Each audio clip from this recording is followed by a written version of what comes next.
Es un tema complicado este asunto acerca de la ordenación de la mujer. Déjenme ponerlo que se vea nítido. Alguien me dijo no te metas, pero bueno, lo voy a tener que hacer. En mi caso es un caso especial, un caso pues raro, porque tenemos algunas personas que escuchan nuestros sermones en diferentes partes del mundo. Y yo no me quiero sentir responsable por lo que vaya a ocurrir en el Congreso de San Antonio, por lo menos delante de Dios, de las convicciones que han llegado a ser convicciones personales, no haberlas compartido con ustedes. Así que las comparto con todos aquellos que nos sirven, y de alguna manera, si en algo sirve delante de Dios el estudio que estamos presentando, lo presentamos en la manera más limpia y consciente, con el corazón puro hacemos esto, con una investigación sana, tratando de entender lo que Dios quiera para nosotros. Así que el problema que tengo es que soy hombre, y al ser hombre pues no se escucha muy bien algunas de las cosas que voy a decir, pero pues no puedo hacer otra cosa más que comentarlas delante de ustedes. Se escucharía mejor que una mujer diera este tema, pero bueno, ni modo, así que vamos a hacerlo. Primera de Timoteo 5:21 registra una recomendación de parte del apóstol Pablo a su hijo en el Evangelio Timoteo. Dice: te requiero delante de Dios y del Señor Jesucristo y de sus ángeles escogidos que guardes estas cosas, dice ahí, sin perjuicio de nadie, que nada hagas inclinándote a una ¿qué? A una parte. Evidentemente nada lo hagas con prejuicio. Es bien difícil estudiar la Biblia sin prejuicio, pero la Biblia debe ser estudiada sin prejuicio para poder entender la voluntad de Dios revelada en ella. ¿Están de acuerdo conmigo? Por eso dice allí, nada hagas inclinándote a una parte. Pero luego dice en 1 Timoteo 5:22, el contexto, fíjense, no impongas de ligero las manos a ninguno. Qué interesante, que juntamente con el prejuicio, el mismo Pablo dice, no le pongas las manos encima a alguien, dando a entender ordenación. Esto es claramente ordenación, así de ligero. De ligero quiere decir sin tener una razón, sin de veras hacerlo en el temor de Dios, sin de veras hacerlo de acuerdo a lo que Dios quiere que se haga. Entonces, imponer las manos es un asunto serio. Y hablo acerca de la imposición de manos porque en la Biblia solamente tenemos un caso en la iglesia cristiana en la que hubo imposición de manos, y fue en el caso de los 7 diáconos. Dice la Biblia en Hechos capítulo 6, versículos 3 al 6, la lectura de la Biblia que vimos, la iglesia dijo, busquen 7 varones. Pregunto, ¿había mujeres en ese tiempo en la iglesia de Dios? ¿Había mujeres capaces? ¿Había mujeres entregadas? ¿Había descendido el Espíritu Santo solamente sobre hombres? No, el Espíritu Santo había descendido sobre hombres y mujeres. Había descendido sobre hombres y mujeres por igual. Había mujeres con muchos dones, con muchos talentos. Muchas gracias. Había descendido sobre muchas personas. Sin embargo, en el momento de elegir a alguien que llevara a cabo una labor que tenía que ver con el liderazgo, dijeron, búsquenme 7 varones. Alguien podría decir que era una sociedad gobernada por los hombres, o sea, una sociedad machista, que tiene que ver con cultura. Hay un problema en culturalizar la Biblia, porque la Biblia expresa la voluntad de Dios. ¿Estamos de acuerdo? Y yo me pregunto, queridos hermanos, si queremos seguir siendo la iglesia del libro, porque si queremos seguir siendo la iglesia del libro, vamos a creer que en este libro está expresada la voluntad de Dios, independientemente de la cultura. Pero bueno, en Hechos 6:3 nos encontramos esta historia, y dice la Biblia que eligieron a 7 varones, y ahí presenta las características de ellos. Dice, de buen testimonio, lleno del Espíritu Santo, de sabiduría, los cuales pongamos en esta obra. Entonces dice la Biblia que orando les pusieron las manos encima. Esa imposición de manos, ¿qué fue en realidad? ¿Qué quiere decir la imposición de manos en realidad?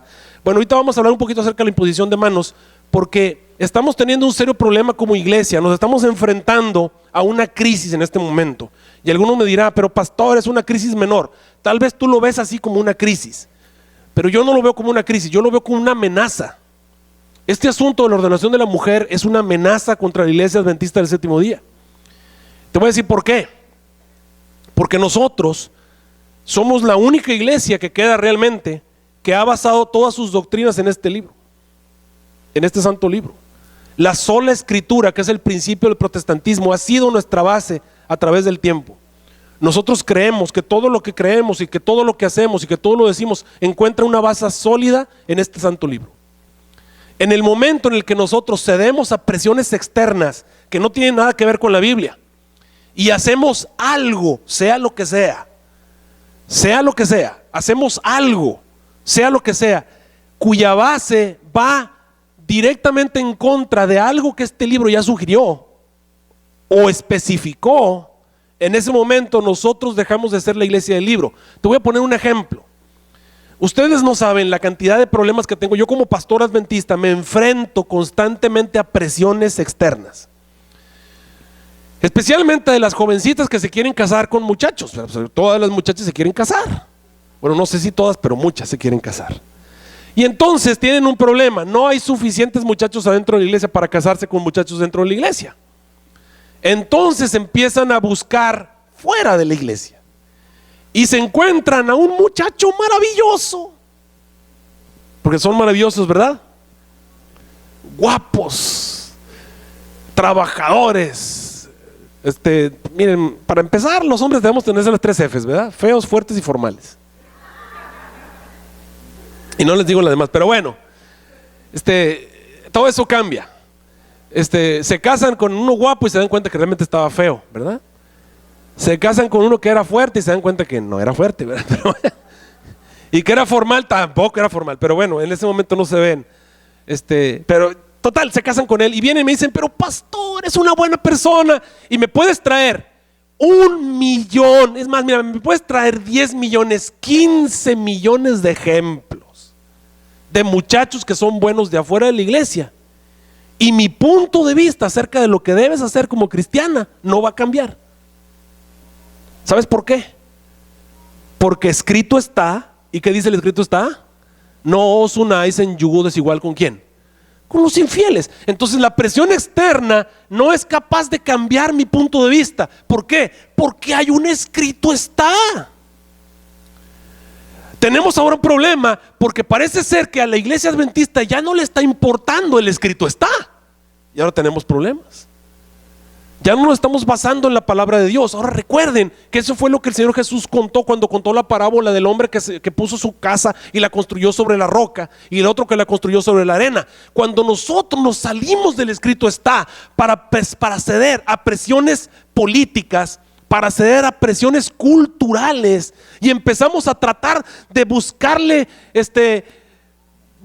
salida y buscarle 3 pies al gato y tratar de cambiar y manipular la palabra de Dios, ya tenemos problemas para poder establecer algo que la palabra de Dios simple y sencillamente no nos da lugar.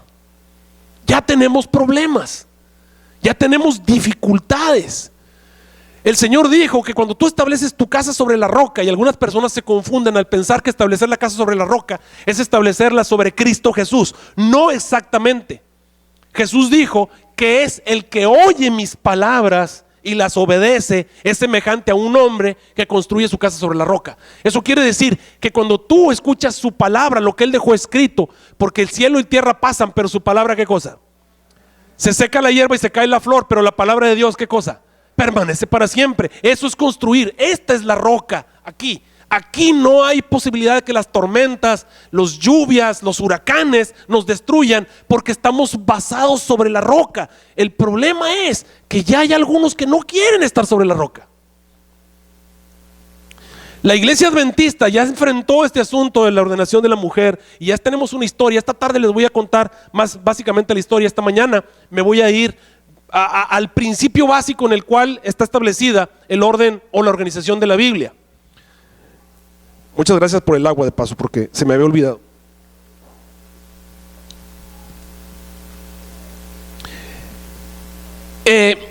Sin embargo, ya se ha votado, fíjense, en el Congreso Mundial de 1990 y en el Congreso de 1995 se llevaron a cabo una serie de votaciones. Lo que me preocupó fue que en el primer congreso hubo una especie de votación, algo así como 330 y tantos votos a favor de la ordenación de la mujer. Lo que me preocupa fue que en el siguiente congreso, 5 años después, hubo algo así como 667 a favor. Eso quiere decir que la tendencia, en vez de ir disminuyendo, ¿va qué? Va aumentando. Y mi temor viene hacia lo que va a ocurrir en este congreso de San Antonio que tenemos delante en puertas.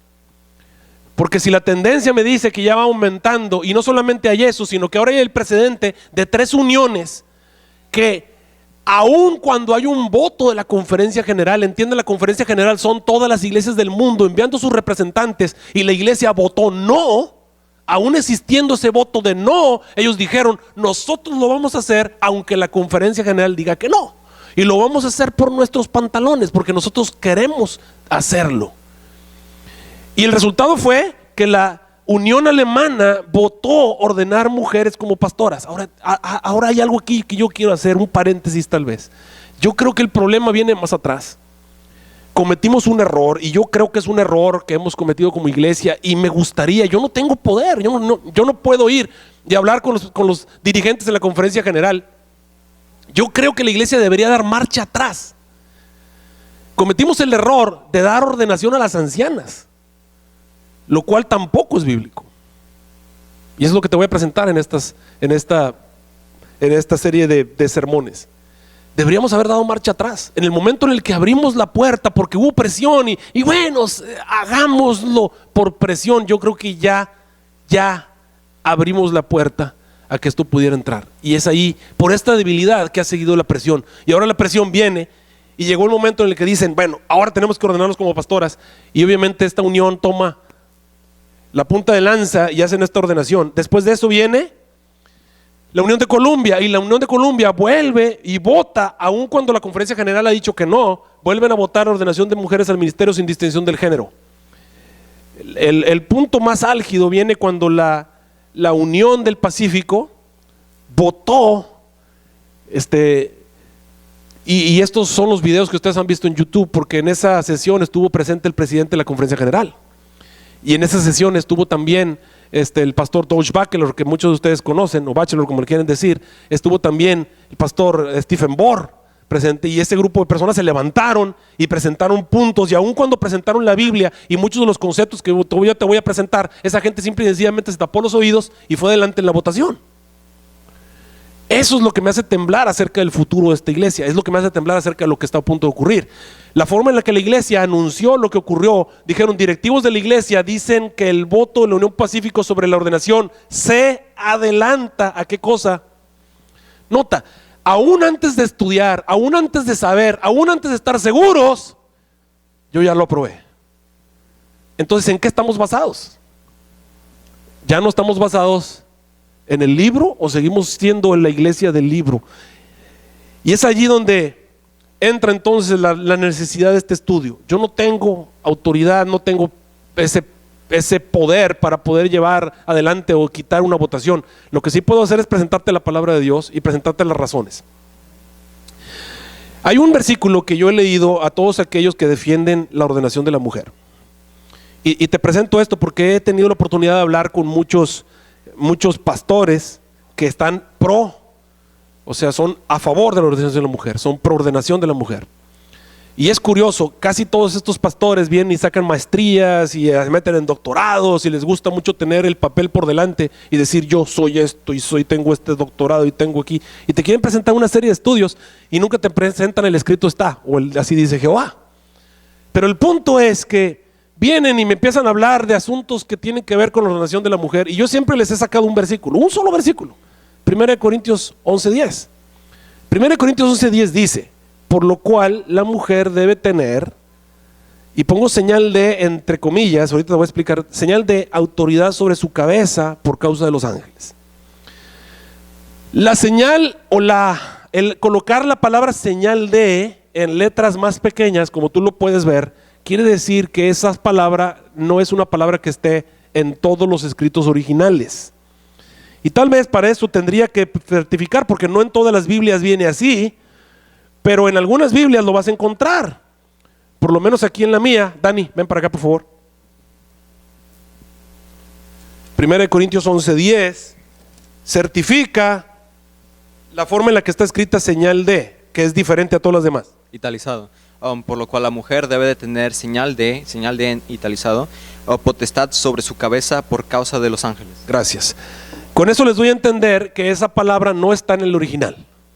Entonces leámosla sin esa palabra. O sea, alguien la colocó pensando que tuviera sentido porque está hablando acerca del velo en la cabeza, etcétera, etcétera. Bueno, veamos lo que dice ahí. Por lo cual la mujer debe tener, quiten por lo cual la mujer debe tener, quiten señal de, por lo cual la mujer debe tener autoridad sobre su cabeza por causa de los. No es exactamente lo mismo. Lo que te está diciendo en este versículo es que la mujer debe estar bajo autoridad en la iglesia. Eso es lo que estaría diciendo. Y lo que me llama la atención es la razón por la cual presenta el versículo. Pablo no te dice por causa de la cultura, o por lo que piensan fulano y fulana, o por lo que piensan los romanos, o por lo que piensan los griegos, o por lo que piensan los españoles. La razón por la cual la mujer debe estar bajo autoridad en la iglesia, de acuerdo a San Pablo, es por causa de ¿quiénes? ¿Y los ángeles qué cultura son? Los ángeles a qué cultura, a qué moda se sujetan. Y cuando le pregunto eso a un pastor de los que son por ordenación, le digo, bueno, explícame ese versículo, ese solo. Y con todos he escuchado la misma respuesta. Bueno, no tengo una explicación exacta para ese versículo. Lo que me hace temblar es que estas personas ya tomaron posición, ya decidieron levantar la mano en preordenación de la mujer, ya decidieron apoyar la ordenación de la mujer y no son capaces de explicar un versículo de la Biblia que habla del tema. Eso me hace temblar porque me dice que esas personas no están basando sus decisiones en el escrito está, sino que lo están basando en sus hígados, en sus riñones, en su estómago, en lo que quieren hacer. Y eso es triste, porque eso ya no es basar nuestra fe en el escrito está. Pero bueno, ¿hacia dónde vamos? Bueno, ya tenemos ejemplos de algunas iglesias que se salieron del escrito está. Las iglesias que se han salido del escrito está en donde han terminado. Vamos a encontrar el caso, por ejemplo, de la iglesia presbiteriana. La iglesia presbiteriana comenzó ordenando ancianas, ordenando obviamente obispos, y después de estar ordenando mujeres al ministerio, vienen entonces los homosexuales y piden el mismo trato y no se les puede impedir. Porque ¿cómo le argumentas tú a una persona, un homosexual que viene y te dice, yo quiero ser obispo y quiero ser el dirigente de la iglesia y quiero ser ordenado como pastor siendo un homosexual? Y tú le dices, pues no puedes porque la Biblia dice, y él te dice, pero también dice de las mujeres y lo has hecho con las mujeres. ¿Con qué cara le dices que no? Y el resultado obviamente es que estas iglesias han tenido que ordenar también homosexuales. Lo mismo ocurrió con la iglesia anglicana finalmente, y también con la iglesia luterana. Es decir, las iglesias que abrieron su puerta a la ordenación de la mujer terminaron invariablemente con la ordenación de los homosexuales. Porque una vez que tú desechas el escrito está, no puedes evitar que las presiones contemporáneas y las presiones de la cultura dominen lo que dice la Biblia. Si ya aclimataste la Biblia a la presión de la cultura, la vas a aclimatar a la presión de la cultura. Si ya permitiste que la Biblia fuera interpretada de acuerdo a cómo está la cultura en ese momento, entonces vas a tener que permitir que toda la cultura dicte lo que dice la Biblia. Y si la cultura ya está presionando por el asunto de los homosexuales, también se va a meter con la Biblia. ¿Qué es la imposición de manos? ¿Cómo podemos entender este asunto de la ordenación?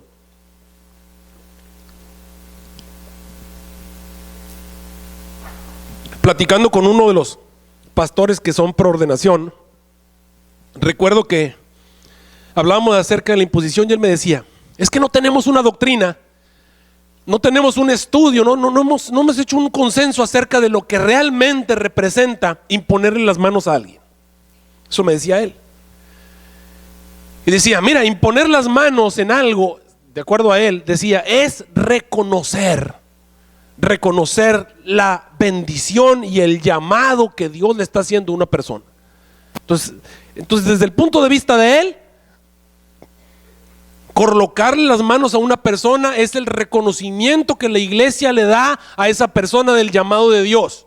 Y él le dice, mira, en la iglesia hay personas, mujeres que tienen muchos talentos, mujeres que tienen muchos dones, mujeres que tienen el Espíritu Santo. El no colocarle las manos encima a esas mujeres es no reconocer los dones y los talentos que Dios les ha dado.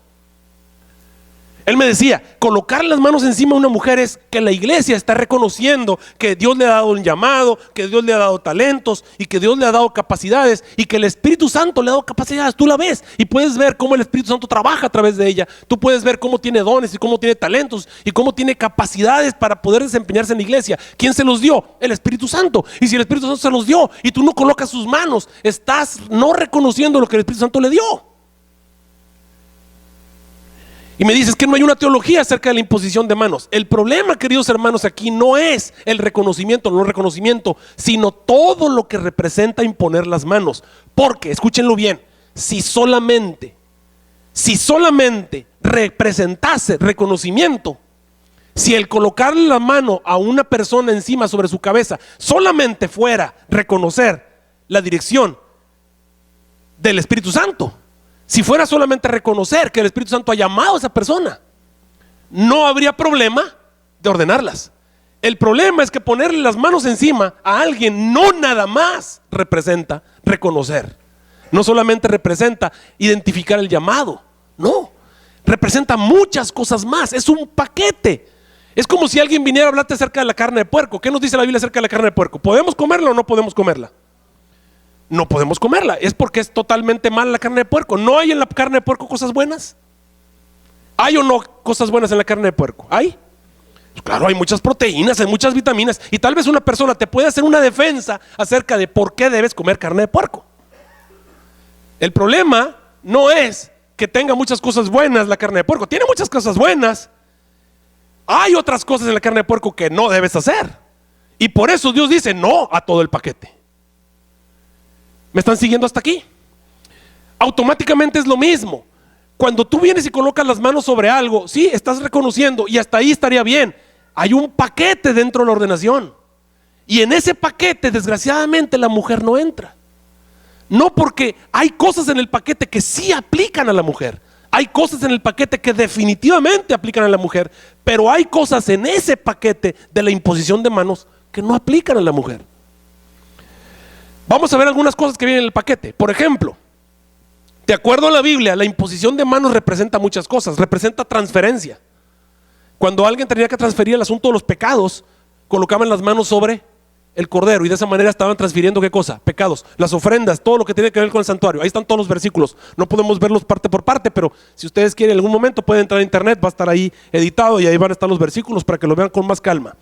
También es una impartición de bendición profética, también eso está dentro del paquete de la imposición de manos. Te vas a encontrar que Jacob puso sus manos sobre sus nietos, Manasés y Efraín, para impartirles la bendición y transmitir obviamente la heredad, la herencia. También lo hacían obviamente los patriarcas, Abraham sobre su hijo Isaac, Isaac sobre Jacob. En algún momento hasta hubo un conflicto ahí entre los dos hermanos, etcétera, etcétera. También es, y aquí es donde empiezan los problemas, impartir autoridad. ¿A quién? No nada más es reconocimiento, también es darle ¿qué cosa? Autoridad. Y ahí es donde empezamos a tener problemas con la ordenación. Porque también colocar las manos representa impartir autoridad a alguien, darle autoridad, convertirlo en el jefe, convertirlo en el líder. Mira, vamos a ver, cuando Moisés tuvo que transferir su autoridad, ¿a quién se la transfirió? A Josué. ¿Y cómo se la transfirió? Colocando sus manos encima de él. Automáticamente podemos decir que ahora Josué tenía todas las responsabilidades y todos los privilegios al mismo tiempo que tenía Moisés. Nos vamos, también es para impartir sanidad. Cuando Jesús estaba sanando, colocaba sus manos sobre los enfermos. También para impartir una bendición, vamos a encontrar que Jesús ponía sus manos sobre los pequeños, también es impartir una bendición. También es para impartir el Espíritu Santo, por supuesto, cada vez que alguien se bautizaba, cuando no recibía el Espíritu Santo del bautismo, venían y colocaban sus manos para que recibieran al Espíritu Santo. Para impartir los dones podemos encontrar estos versículos y obviamente para enviar misioneros y autorizarlos. Encontramos en la Biblia el caso de los discípulos. Los apóstoles colocaron sus manos sobre Pablo y Bernabé. Eso lo hicieron en Hechos 13, 1 al 4. ¿Para qué les pusieron las manos encima? Porque Pablo y Bernabé se iban a ir de la zona. ¿Qué iban a hacer Pablo y Bernabé? Se iban a ir al resto del mundo. Iban a estar lejos de Jerusalén, iban a estar lejos del concilio, iban a estar lejos de la iglesia. ¿Y qué iban a hacer allá? Allá iban a tener que tomar sus decisiones, allá iban a tener que bautizar, allá iban a tener que organizar iglesias, allá iban a tener que tomar decisiones relativas al liderazgo, a la orden de la iglesia. ¿Y qué tuvieron que hacer? Les impusieron las manos. ¿Para qué? Para que Pablo y Bernabé pudieran realizar esas obras sin necesidad del consenso de la iglesia de Jerusalén. Y por eso les impusieron las manos. Entonces ya estamos hablando aquí de un asunto de liderazgo, de un asunto en el que vas a ser tú el jefe, el que va a dirigir todo. Cuando te vas en el asunto de la ordenación de los diáconos, es lo mismo. Cuando la iglesia le puso las manos a los diáconos fue exactamente lo mismo. Los discípulos se hacían cargo de todo lo que tenía que ver con las mesas, el servicio de las mesas. Y daban el servicio a las mesas y dijeron los discípulos: oye, no está bien que estemos nosotros trabajando en las mesas y estamos batallando cuando nosotros tenemos que predicar. Y entonces dijeron: busquen entre ustedes 7 varones que tengan el Espíritu Santo, que puedan realizar esta obra para que no tengamos nosotros que realizarla. Ahora tomaron la decisión, trajeron a 7 personas que eran personas excelentes, ahí presenta la forma del carácter de ellos, y les ponen las manos encima. De esa manera dan a entender que esas personas tienen ahora la autoridad de realizar una labor que los discípulos realizaban. Por lo tanto, la ordenación no solamente es reconocer, también es darle autoridad. Y aquí tenemos un problema, porque también Pablo nos está diciendo en 1 Corintios 11, como leímos, que no, la mujer debe tener autoridad sobre su cabeza.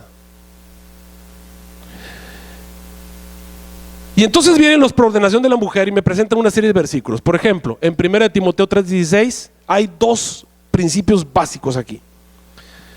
Tenemos que tener 2 principios básicos al escudriñar la escritura. 2 principios. ¿Cuántos principios dije? 2. Número 1. Todo lo que está escrito aquí, todo lo que está escrito en este libro, es inspirado por Dios. ¿Estamos de acuerdo en eso? Toda escritura es ¿cómo? Inspirada por Dios. Y es útil. Eso es algo que quiero que entiendan. La escritura es inspirada y es útil. Es útil. Y alguien me dirá: pero pastor, hay cosas en la Biblia que ya no son verdades absolutas. ¿Estamos de acuerdo en eso? Sí, estamos de acuerdo. Estamos de acuerdo en que en la Biblia hay verdad absoluta y también hay verdad relativa. ¿Qué cosa es una verdad relativa? ¿Qué diferencia entre una verdad absoluta y una verdad relativa? Una verdad relativa es una verdad que se aplica relativamente porque está sujeta a circunstancias, a situaciones, a lugares, a tiempo, y de esa manera eso es una verdad. En su momento es una verdad absoluta, pero no siempre es una verdad absoluta. Ejemplos. Te puedo poner un ejemplo: el caso de Jonás. Va a Nínive. Vamos a poner que Jonás va a Nínive y el Señor le dijo: diles que de aquí a 40 días va a ser destruido Nínive. Y entonces está Jonás predicando: de aquí a 40 días va a ser destruido Nínive. Suponte que tú vives en Nínive. Entonces tú vienes y le preguntas a Jonás: oye Jonás, yo me quería comprar una casita aquí en Nínive. ¿Qué te va a responder Jonás? No la compres. ¿Por qué? Pues porque va a ser destruido. Entonces escríbemelo. Y entonces Jonás te escribe: Dios me ha mostrado que no es tiempo de comprar casas en Nínive. ¿Es una verdad absoluta? Sí, es una verdad absoluta. En ese momento es una verdad absoluta. Pero sucede que Nínive no fue destruida. Y entonces 20 años después, cuando Nínive no fue destruida, viene otra persona y agarra el texto de Jonás y dice: aquí Jonás dice que no debemos comprar casas en Nínive. ¿Eso es una verdad absoluta? No, es una verdad, ¿qué cosa? Relativa. Esa es la diferencia entre una verdad absoluta y una verdad relativa. Hay cosas en la Biblia que no son verdades absolutas, son verdades relativas, hay que estudiarlas. ¿Estamos de acuerdo? Sin embargo, creemos que esa verdad también es una verdad inspirada por Dios y que es, ¿qué cosa? Es útil. Aun cuando no se aplique totalmente, sigue siendo útil. Sigue siendo útil. Para empezar, ese es el primer principio. Y el segundo principio que debemos tener en cuenta al estudiar la Biblia es Isaías 8:20. ¿Qué dice Isaías 8:20? A la ley y al ¿qué? Si no dijeren conforme a eso, no les ha amanecido. Ok, entonces viene el grupo de personas que interpretan la Biblia y me sacan textos como el de Gálatas 3:26. En Gálatas 3:26 viene un promotor de la ordenación de la mujer y dice: porque todos sois hijos de Dios por la fe en Cristo Jesús. Porque todos los que habéis sido bautizados en Cristo, de Cristo estáis vestidos. No hay judío, no hay griego, no hay siervo, no hay libre, no hay varón ni hembra, porque todos vosotros sois uno en Cristo Jesús. Y si vosotros sois de Cristo, ciertamente la simiente de Abraham sois, y conforme a la promesa de los herederos. Dice, ahí está. Cuando estábamos bajo Jesús, cuando seguimos a Jesús, se rompe todo eso. Ya no hay distinción entre hombre y mujer. Bueno, yo no creo, no entiendo que Pablo esté diciendo que ahora todos vamos a realizar las mismas funciones y vamos a tener las mismas labores. Lo que está diciendo es que todos tenemos acceso a la salvación. En esa época, los judíos creían que nada más se salvaban ellos y que todos los demás estaban perdidos. Pero al llegar Cristo, eso ya se acabó. Y alguno podría pensar que los hombres, como mandaban, las mujeres tenían que depender de ellos para poder salvarse. Pero dice aquí no, esto ya se rompió. Cristo Jesús nos explica que esta salvación es general. Y luego viene todavía el texto de Primera de Pedro, que básicamente reafirma el segundo. En Primera de Pedro 2, 9 y 10, el apóstol dice: mas vosotros sois, ¿qué cosa? Linaje escogido, real sacerdocio. Ahí está, pastor, real sacerdocio. O sea que ya las mujeres pueden ser sacerdotes. No está diciendo eso. Está hablando de un pueblo en general. Está hablando de un pueblo en el que había sacerdotes. Ahora entendamos que no todos del pueblo eran sacerdotes. Había unos de ese pueblo que eran sacerdotes. Pero él está diciendo, ¿a quién está escrito esto? Esto está escrito a toda la iglesia, personas que no tenían nada que ver con los judíos. Porque nosotros podemos decir, oye, nosotros no tenemos levitas, ¿cómo podemos tener sacerdotes? Nosotros no somos judíos, ¿Cómo podemos ser parte del pueblo de Dios? Y es ahí donde Pedro dice, no, ustedes ya son el linaje, ¿qué cosa? No somos del linaje de Abraham, pero sí somos del linaje de Dios. Por eso se dice, ahora ustedes son un linaje escogido, son un real sacerdocio. Ahora ustedes van a poder tener sacerdotes, aun cuando no sean nacidos de la carne de Abraham, aun cuando no sean descendientes de Leví, van a tener sacerdotes. Ahora ustedes son una gente santa, un pueblo adquirido por Dios. ¿Y cómo fuimos adquiridos? Con la sangre de Cristo Jesús. Son un pueblo adquirido por Dios para que anunciéis las virtudes de aquel que os ha llamado de las tinieblas a la luz admirable. Vosotros que en el tiempo pasado no erais pueblo, mas ahora sois pueblo de Dios, que en el tiempo pasado no habíais alcanzado misericordia. O sea, San Pablo y Pedro no están hablando de que las mujeres van a tener el mismo función que los hombres. Lo que está diciendo es que ahora las cosas son diferentes y que ahora las personas gentiles y las personas que no tienen la sangre de Abraham pueden participar de las mismas bendiciones que tenía el pueblo de Dios antiguamente. Tenemos un caso en la Biblia muy interesante, es el caso de las hijas de Zelfat. Las hijas de Zelfat vinieron delante de Moisés y los ancianos a pedirles que les dieran herencia entre sus hermanos. Recuerden que en ese tiempo estaba establecido que solamente la repartición de la tierra y la herencia iba a ser solamente entre qué género, solamente los varones.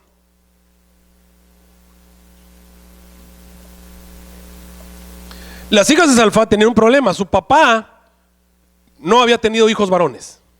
Eran 5 hijas y ellas se dan cuenta que no podían ellas tener heredad, lo cual no les parecía justo. Entonces vinieron delante de Moisés y le dijeron, oye, nuestro padre murió sin hijos, danos heredad también a nosotros. Y cuando vinieron, esto lo podemos encontrar en Números 27, danos a nosotros una heredad, una herencia, que tengamos parte entre los hombres. Y ahí es donde viene la pregunta. Moisés y los ancianos, la verdad, no sabían qué decirles. Lo que las mujeres pedían parecía ser justo. Ahora vienen las mujeres y nos dicen, nosotros queremos también dirigir la iglesia, y nosotros también queremos correr para ser presidentes, y nosotros también queremos correr para ser el presidente de la conferencia general, y nosotros también queremos ser pastoras, y queremos bautizar, y queremos dirigir la iglesia, y queremos dirigir la comunión, y queremos hacer todo eso, lo queremos hacer. Y la verdad, cuando vienen y te lo dices, tú dices, pues la verdad es que hay mujeres en la iglesia que predican mejor que los pastores. La verdad es que hay mujeres en la iglesia que son más inteligentes y que tienen más dones y que tienen más espíritu que muchos de los hombres que andan dirigiendo la iglesia. Y alguno podría decir, bueno, pues a lo mejor tienen razón. ¿Qué fue lo que hicieron Moisés y los ancianos ante esto? ¿Tomaron la decisión de acuerdo a lo que se les ocurría? No, dice la Biblia que Moisés llevó su causa ¿a quién? Hay que ver, pues bueno, déjame ver si Dios lo aprueba. El escrito está. Hay que ver si Dios lo aprueba. Hay que ver qué piensa Dios. Y alguien me dice, no, pues es que no es justo. Esto está escrito bajo normas antiguas. Está escrito en otras sociedades. Queridos hermanos, esto que está aquí no es un compendio de sociedad. Esto que está aquí es un compendio que expresa la voluntad de Dios. Ahora, la Biblia fue escrita, es cierto, en un periodo de 2000 años entre Moisés y Juan, pero expresa un periodo de 4000 años de historia, desde la creación hasta Juan. Y luego después de eso tenemos a la hermana White, y esta tarde te vas a dar cuenta que ya estamos cubriendo los 6000 años. Y eso es suficiente para entender qué es lo que Dios piensa al respecto. Hay que ver lo que Dios piensa. Estas personas vienen y me dicen, y me hacen un juego y me presentan lo que se les ocurre, pero no es lo que se te ocurre. Es lo que dice Dios. Hay que ver qué es lo que Él piensa. La muchacha me dice, pero es que a mí se me ocurre que este muchacho es muy bueno para casarme. Pero sí, es que no, lo que se te ocurre es lo que dice la Biblia. Y bueno, ¿sabes qué fue lo que Dios respondió en este caso? Dios respondió que las hijas de Salfad hablaban bien. Vamos a darle a las mujeres heredad entre sus hermanos. Las iban a tratar igual que a un hombre. Pero otra vez.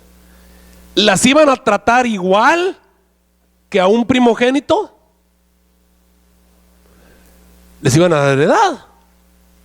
Iban a repartir tierra y le iban a repartir a cada una de esas muchachas una heredad, como lo hacían con otro hombre.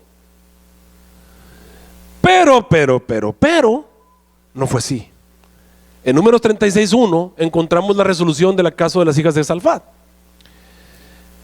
Y en eso el Señor mandó, ahí en el versículo 6, esto es lo que ha mandado Jehová acerca de las hijas de Salfad, diciendo, cásense como a ellas les plazca.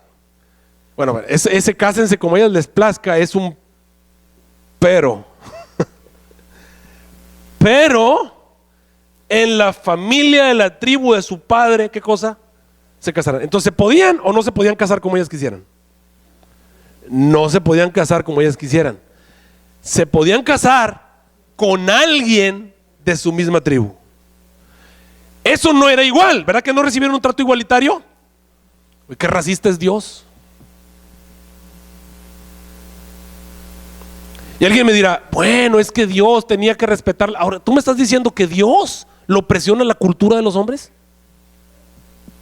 Te pregunto, ¿me estás diciendo que a Dios lo presiona la cultura de los hombres? A Dios no lo presiona nadie.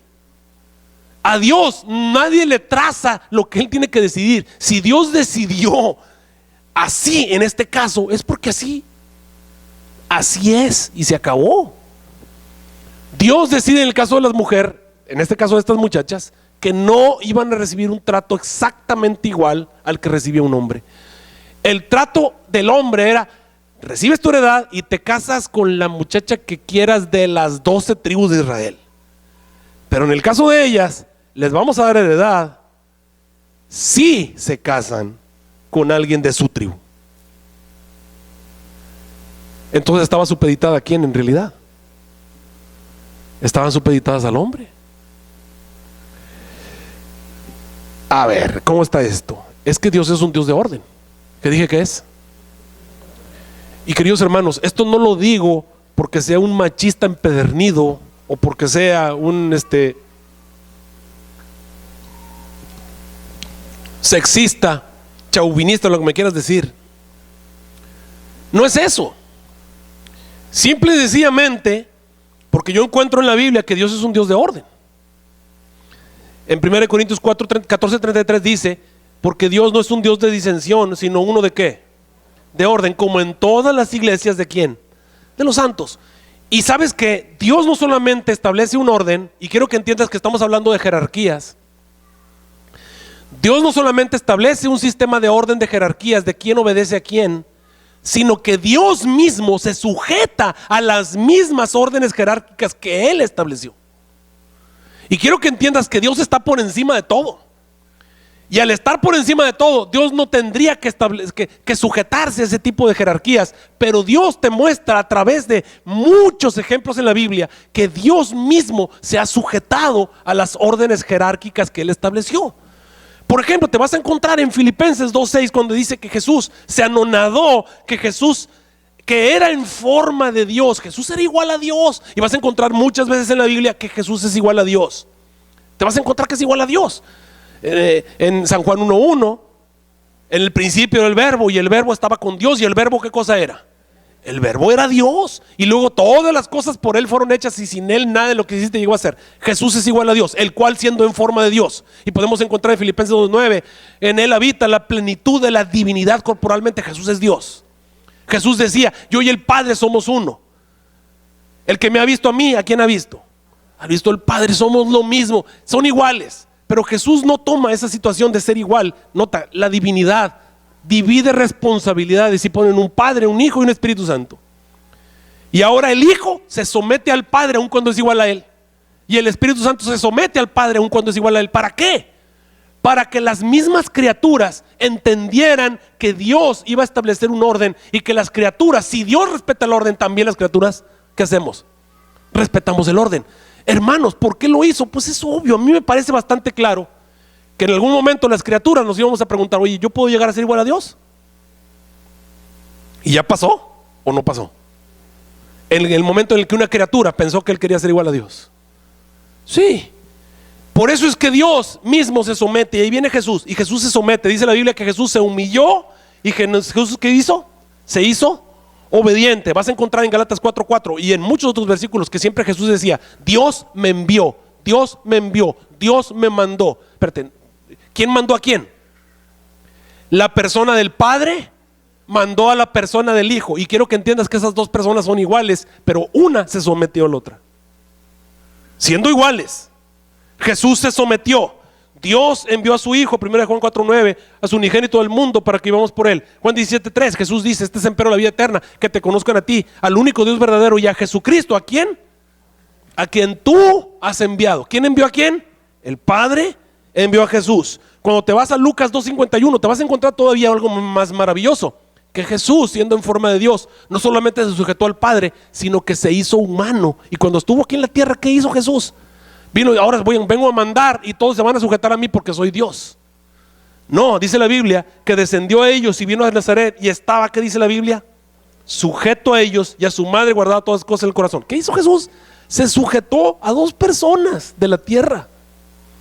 ¿Por qué? Porque ese es el orden, y así se estableció, y él respetó ese orden. Se sometió a la dirección de Pilato, se sometió a la dirección de Herodes, se sometió. Por eso, allá en Filipenses 2:5-8, 2:3-5-8 podemos encontrar lo que el apóstol Pablo dice. Dice, nada hagáis por contienda o vanagloria, antes bien con humildad, estimándoos unos a otros no como superiores a sí mismos. Haya pues en vosotros este sentir que también hubo en Cristo Jesús, el cual siendo en forma de Dios no tuvo por usurpación ser igual a Dios, sino que se anonadó a sí mismo, se despojó, tomó forma de siervo, se hizo semejante a los hombres, y hallado en la condición de hombre, se humilló a sí mismo, se hizo obediente hasta la muerte, y no fue una muerte normal, fue una muerte de cruz. ¿Para qué Jesús se humilló? ¿Por qué Jesús se sometió? Para que todos los creyentes de todas las épocas y de todas las generaciones entendiéramos que Dios mismo se sujeta al orden, y que Dios mismo se sujeta a la forma en la que está establecida las jerarquías, porque Dios es un Dios de orden, no un Dios de disensión. Si no hubiera jerarquías, no se va a saber quién manda. Todos mandamos, cada quien hace lo que bien le parezca. Dios estableció un plan. ¿Y cómo fue el plan que Dios estableció para la familia humana? Pues vamos a Génesis. Nos vamos a Génesis 1:26 y encontramos el orden que Dios estableció. Dice la Biblia, y dijo Dios, hagamos al hombre, ¿a quién? A nuestra imagen, conforme a nuestra semejanza. ¿Y para qué lo hizo? ¿Con qué el objetivo? Y señoree en los peces del mar, en las aves de los cielos, en las bestias, en toda la tierra, y todo animal que anda arrastrando sobre la tierra. Y creó Dios al hombre a su imagen, a imagen de Dios lo creó, varón, ¿y qué? Y hembra los creó, y los bendijo Dios y les dijo, fructificad, multiplicad, llenad la tierra y sojuzgadla y señorear. ¿Con quiénes está hablando Dios? Una vez más, ¿con quiénes está hablando? Está hablando con el varón y la hembra. ¿Qué les está pidiendo? Fructifiquen, multipliquen, llenen, sojuzguen y señoreen. Entonces el varón y la hembra fueron hechos ¿para qué? Para señorear. Ok, escuchen esto bien, varones. Escuchemos esto bien, hombres. La mujer fue hecha para señorear. Por eso tiene cerebro y a veces lo tiene más grande que nosotros. La mujer fue hecha para señorear. Para eso fue hecha. Dios la hizo para señorear. Por eso a veces se le suben y nos manejan, ¿verdad? ¿Por qué? Pues tienen cerebro. Claro que sí. O sea, Dios colocó a la mujer con un cerebro y a veces más brillante que el hombre, dando a entender, y eso nos da claramente que la mujer también fue hecha para señorear.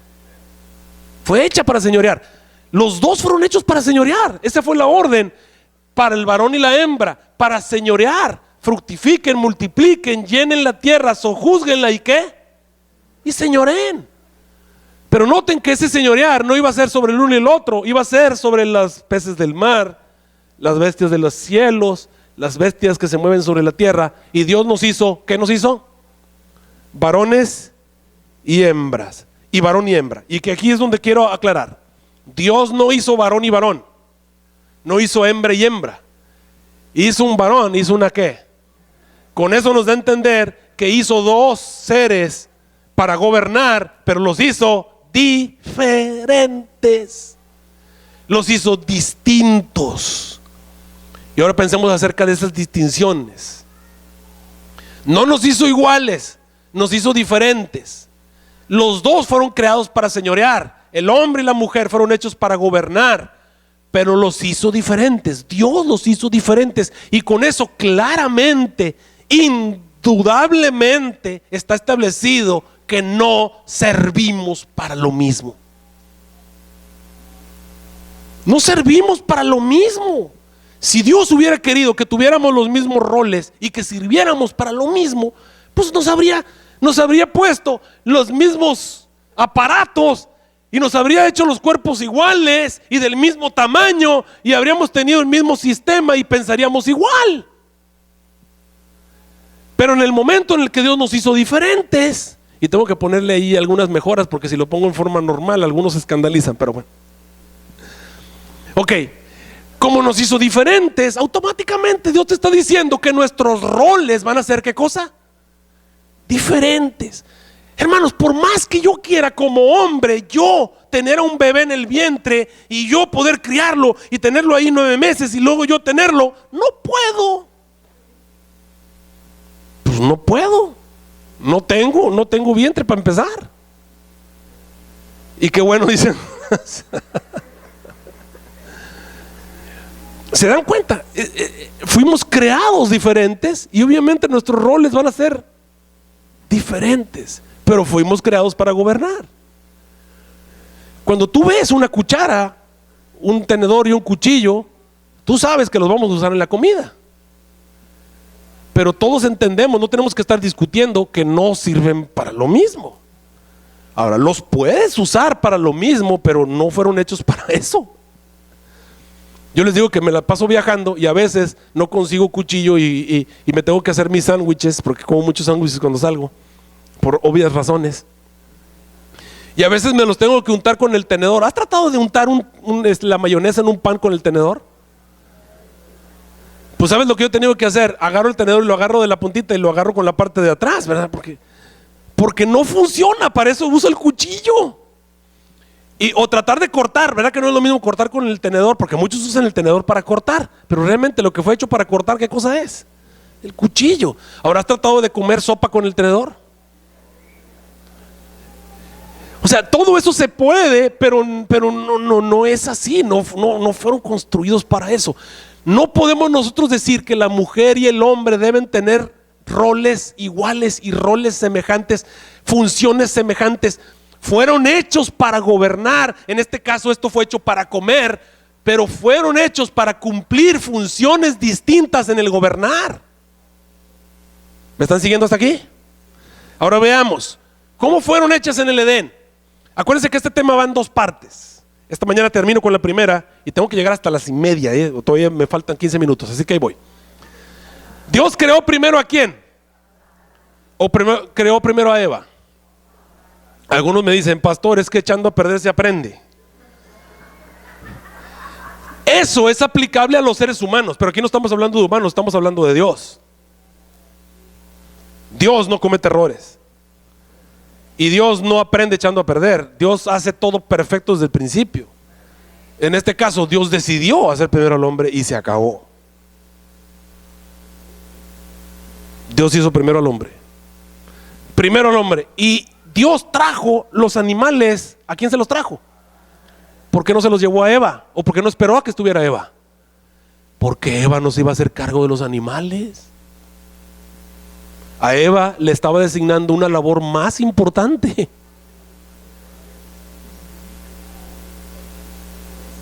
¿Me está siguiendo?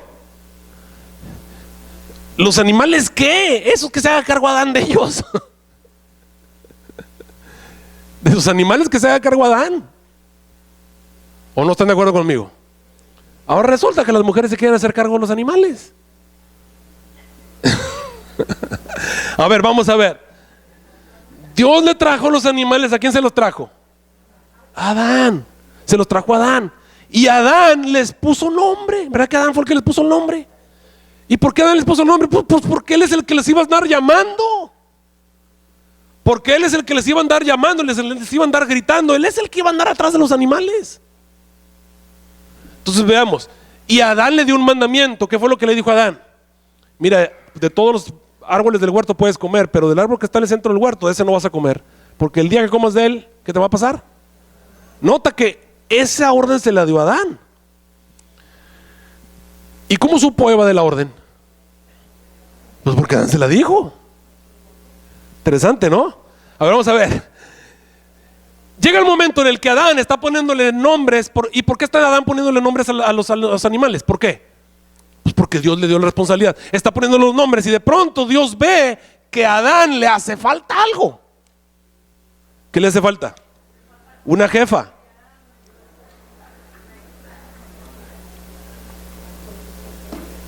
Le hace falta alguien que lo componga, ¿verdad? Alguien que lo meta en razón. No, dice la Biblia que Dios vio que al hombre le hacía falta ayuda. Le hacía falta ayuda. Entonces lo que Dios creó fue a otro ser que le iba a ayudar en su tarea de gobernar. ¿Me están siguiendo hasta allí? Le hizo un ser que le iba a ayudar en su tarea de gobernar. No que lo iba a gobernar, sino que le iba a ayudar. Pero le iba a ayudar a él. ¿Ok? Entonces Dios le hace una ayuda idónea. Adán se duerme, le saca de la costilla un, no sé, le hizo un clon, ¿verdad? No sé qué sería. No me pregunten, eso preguntamos al Señor en el cielo. ¿Cómo lo hizo? Pues quién sabe. Algunos hasta lo quieren hacer más allá, ¿no? Dicen que Adán era color barro y Eva era blanca porque las costillas son blancas, ¿verdad? Pero no sé. Eso ya es meternos en es meternos en complicidad, en camisa de 11 varas. Sí. Ok. Dios le trajo entonces a Eva a Adán. ¿Y quién le puso nombre a Eva? ¿Adán? ¿Por qué? ¿Y por qué Eva dijo, espérame, yo me pongo un nombre que yo quiera, ¿verdad?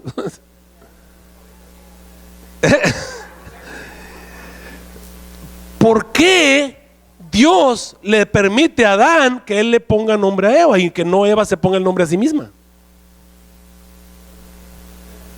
¿Y por qué no le llevó a Adán a Eva? ¿Y por qué trajo a Eva a Adán? ¿Por qué no agarró a Adán y dijo, mira, te voy a llevar a que conozcas a tu jefa, ¿verdad? No, trajo a Eva y se lo trajo a Adán. Y Adán le puso nombre. ¿Desde cuándo están establecidos los roles? ¿A causa del pecado? No, los roles están establecidos desde el mismo Edén. Antes de que el hombre cayera, ya Dios estaba determinando al hombre. Él es el que pone los nombres. Él es el que le dice a la mujer qué es lo que Dios quiere. Fíjate bien. Él es el que le va a decir si comes o no comes del árbol. Él es el que le va a poner los nombres a los animales y la mujer le va a ayudar. ¿Ok? Entonces viene la caída. La caída me presenta más el rol de distribución, me presenta el rol. Dentro de lo que está ocurriendo, tú te das cuenta de qué labor hay. Por ejemplo, yo como pastor, aquí en la iglesia me encuentro con algunos casos. Yo no voy y le reclamo al anciano porque el informe de tesorería no está llegando a tiempo a la conferencia. Me hablan de la conferencia y me dicen, oye, el informe está atrasado, no lo está mandando. Entonces yo voy y me agarro al anciano. Oye, hermano, fíjate. No, ¿con quién voy? Voy con el tesorero, con la tesorera. ¿Por qué? Porque esa es la responsabilidad de ella o de él. ¿Me está siguiendo hasta allí? Cuando el hombre cae, Dios viene y habla con la mujer de ciertas cosas, y va con el hombre y habla con el hombre de otras cosas diferentes a las que habló con la mujer. Con la mujer va y le reclama unas cosas, y va con el hombre y le reclama otras. ¿Por qué? Porque los roles y la distribución de responsabilidades eran unos para la mujer y eran otros para el hombre. ¿Cuál fue? Vamos a verlos en Génesis 3. Abren su Biblia en Génesis capítulo 3. Rápido.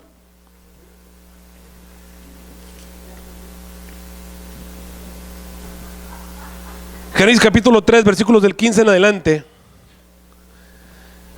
Dios viene y le dice: voy a poner enemistad entre ti y la mujer, y entre tu simiente y la simiente de ella. A ver, hermanos, ¿de quién estamos hablando? ¿La simiente de Adán o la simiente de la mujer? ¿Por qué los descendientes están apegados a la mujer? Porque aparentemente la ayuda que Dios le dio al hombre es precisamente con el asunto de los descendientes. Sigamos leyendo lo que dice ahí. Esta te herirá en la cabeza y tú le herirás en el calcañar. Versículo 16. Y a la mujer le dijo: por culpa tuya la tierra va a ser mala, y por culpa tuya los animales van a ser malos, y por culpa tuya la tierra no te va a devolver la fuerza. ¿Eso es lo que le dijo a la mujer? No, eso se lo dijo al hombre. Vino con la mujer y le dijo a la mujer: voy a multiplicar en gran manera tu dolor y tus preñeces. Ahora vas a tener los hijos con dolor, y tu marido se va a enseñorear de ti porque está más grande. Desgraciadamente lo hice más grande porque él necesitaba estar más grande y más fuerte por la labor que yo le había encargado que él hiciera. ¿Por qué hizo Dios al hombre más grande? ¿Por qué no hizo a la mujer más grande que al hombre? Porque la mujer no necesitaba estar más grande, la mujer necesitaba otro tipo de atributos. El hombre necesitaba estar grande porque el hombre iba a tener otro tipo de responsabilidades. ¿Cuáles eran las responsabilidades del hombre? Y va con el hombre y le dice, versículo 17: por cuanto obedeciste a la voz de tu mujer y comiste del árbol del que te mandé diciendo no comerás de él, por tu culpa la tierra va a ser, ¿qué dice? Mala.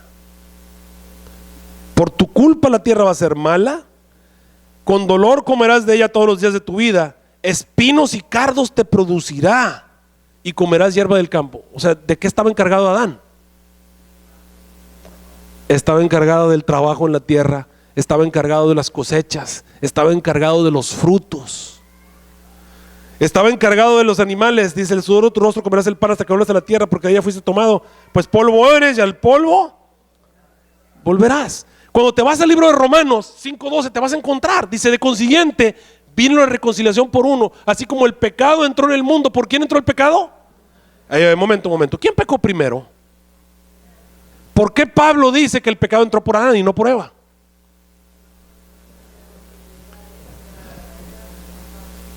¿Quién es el que le puso los nombres a los animales? ¿Quién le puso el nombre a Eva? Entonces, ¿quién era el responsable? Adán. Por eso el pecado entró por él. Él era el responsable. Independientemente de lo que hubiera hecho Eva, él era el responsable. Por eso le dice: por eso el pecado por la muerte, y la muerte pasó a todos los hombres, pues por cuanto todos pecaron. Por eso dice en Timoteo: no permito a la mujer tomar autoridad sobre el hombre. Esto lo voy a explicar, hermano, no se asusten todavía. Esto lo voy a explicar en la tarde. Porque Adán fue tomado primero y después ¿quién fue hecho? ¿Eso es verdad o no? Sí, te vas acá abajo, dice: porque por cuanto la muerte entró por un hombre. ¿Por qué entró la muerte? Por la mujer, ella comió primero. No, pero eso no era, él entró por él. Él era el responsable. También por un hombre la resurrección de los muertos, porque así como en Adán todos mueren, así también en Cristo todos serán, ¿qué cosa? Vivificados. Por eso es que Dios le da al hombre ciertos roles en los cuales la mujer no desempeña. En 4000 años de historia, a través de este libro, me doy cuenta que Dios le dio al hombre ciertos roles que a la mujer no se los dio. El hombre siempre fue el padre, siempre fue el patriarca. Nunca vas a encontrar una mujer patriarca, ni vas a encontrar una mujer primogénito, no vas a encontrar un sacerdote. Es más, ni siquiera todos los hombres eran sacerdotes. El sacerdocio Dios se lo dio a una tribu, la tribu de Leví. Y aún así te vas a encontrar todavía más selectivo Dios. A los que trabajaban en el santuario, no todos los levitas podían entrar en el santuario, solamente los hijos de Aarón. Oye, esta es una discriminación genética, sí, así Dios de genético fue. Dijo, mira, los sacerdotes no todas las tribus, nada más Leví. Ahí tiene que ver la genética. Y de los que entran en el santuario, ni siquiera todos los levitas, nada más los hijos de Aarón. Y hombres todos. Y luego te vas a encontrar que siempre fueron ancianos y apóstoles. Jesús no llamó mujeres al apostolado, solamente apóstoles, hombres. Bueno, es que estaba sujeto. ¿Me estás diciendo que Jesús estaba sujeto a las presiones sociales? Y entonces, ¿por qué Jesús entró en la ciudad de Samaria? ¿Y por qué habló con la samaritana? ¿Y por qué ponía las manos sobre los leprosos? Y ahora me vas a decir que Jesús estaba sujeto a las presiones sociales. Jesús no estaba sujeto a las presiones sociales. Y Jesús establece apóstoles y obviamente ministros y pastor. La mujer participa en la Biblia y en la iglesia en muchas cosas, también desempeñando la labor de ministerio y la labor de liderazgo. Madre, maestra, profeta, jueza, diaconisa, consejera, médico, enfermera, músico. La música, en la Biblia vas a encontrar las mujeres eran siempre las primeras en el asunto de la música. María sale a recibir con los panderos y te vas a encontrar que la hija de Jefté también lo salió a recibir, las mujeres. Médico, enfermera, el caso de Dorcas. Música, obviamente, secretaria, tesorería, escritora, esposa de pastor anciano, obrera bíblica, evangelista. Todas estas son labores impresionantes dentro de la iglesia, hay muchas más. Pero estas son las que tienen que ver con representación. Son las que tienen que ver con liderazgo específico. Y muchas veces tú me dirás, pastor, ¿y qué hacen los ancianos? Yo me lo han preguntado muchas personas en la iglesia. Pastor, ¿y qué hacen los ancianos? No hacen nada, nomás se sientan en la junta. Ves a la directora de escuela sabática todos los sábados, jali, toda la semana trabajando. Y ves a la tesorera todo el día haciendo trabajo. ¿Y los ancianos qué hacen? Pues nomás ahí se la pasan bien cachetona, ¿verdad? No hacen nada. Interesante, ¿no? Pero esas son las labores diferentes. El estilo de rol es distinto. Eso tiene que ver con representación. Hay evidentemente un ataque de Satanás en contra de los roles. Satanás comenzó a atacar la creación de Dios. Estableció el asunto de la evolución, tratando de meter confusión en nuestras mentes. Eso todo lo hemos entendido. Fíjense cómo tú y yo lo podemos ver hoy. ¿Qué es lo que Satanás ataca? El asunto del creacionismo, ¿lo ataca o no lo ataca? La creación de Dios. En las escuelas es impresionante. Y te vas en el asunto del sábado. ¿Ha atacado Satanás el sábado? Dios lo dio en el Edén y lo ataca. ¿Y qué más nos dio en el Edén? El matrimonio. ¿Ha atacado Satanás el matrimonio? Porque al atacar al matrimonio ataca la familia, ataca toda la sociedad. Satanás quiere destruir la creación de Dios. ¿Y cómo es atacando el matrimonio? Cambiando los roles. Estableciendo un sistema. No, pues mira, no solamente le vamos a cambiar, que la mujer sea la jefe y que el hombre se quede cuidando a los hijos. Y es más, que ninguno cuide a los hijos, que los cuide el gobierno. Que los animales los cuiden.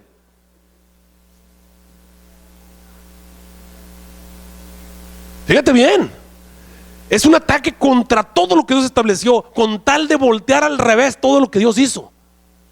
Es un ataque contra todo lo que Dios hizo. Esto es un plan del diablo. ¿Y qué ocurre? Llega entonces los humanos y vemos, los adventistas decimos, ok, en el asunto del sábado les decimos no. En el asunto de la evolución tampoco. Pero en el asunto de los roles, ay, pues que es que necesito que trabaje mi señora y que los hijos, que se vaya el gobierno y los cuide. Y empezamos a comprometer, así es como viene. A través del compromiso vienen todos los demás problemas y ahí la pirámide empieza a desmoronarse.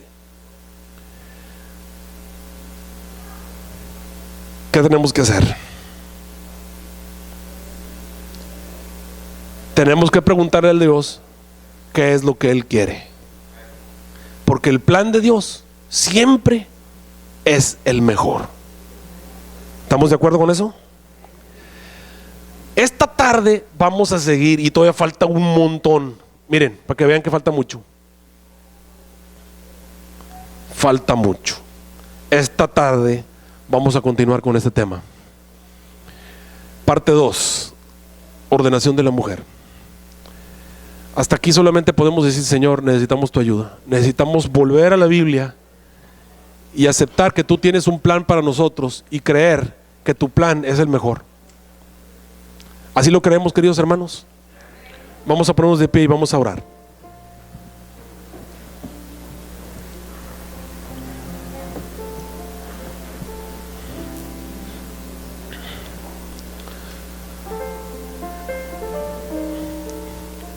Nuestro Dios y nuestro Padre Celestial, te agradecemos no solamente porque nos creaste, sino porque nos diste la oportunidad, a pesar de que nos descarriamos y caímos, de seguir existiendo. Enviaste a un Salvador, nuestro Señor Jesucristo, a comprarnos con su sangre preciosa, y estableciste la familia de Dios, una familia diferente, la iglesia, para que nosotros pudiésemos vivir en ella y participar de ella y estar juntos, caminando juntos de regreso al hogar celestial.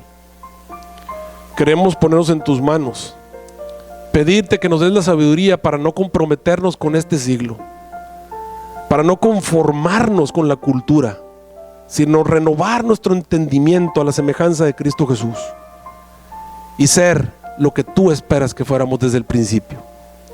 Sé con nosotros durante este día. Especialmente te pedimos por la familia Sánchez. No sabemos lo que está pasando allá en el hospital, pero sabemos que tú estás con ellos, y sabemos que ángeles poderosos que estuvieron en la vida del pastor Sánchez todavía estarán allí. Queremos, Señor, poner su caso en tus manos, sea de acuerdo a tu divina voluntad. Y a nosotros, Señor, nos ponemos también en tus manos durante este día y durante el resto de nuestras vidas también. Bendice a aquellas personas que nos están viendo a través del internet. Que estos temas de alguna manera puedan ayudarnos a mantenernos de parte de la justicia, aunque se desplomen los cielos. Te lo suplico en el nombre de Cristo Jesús. Amén.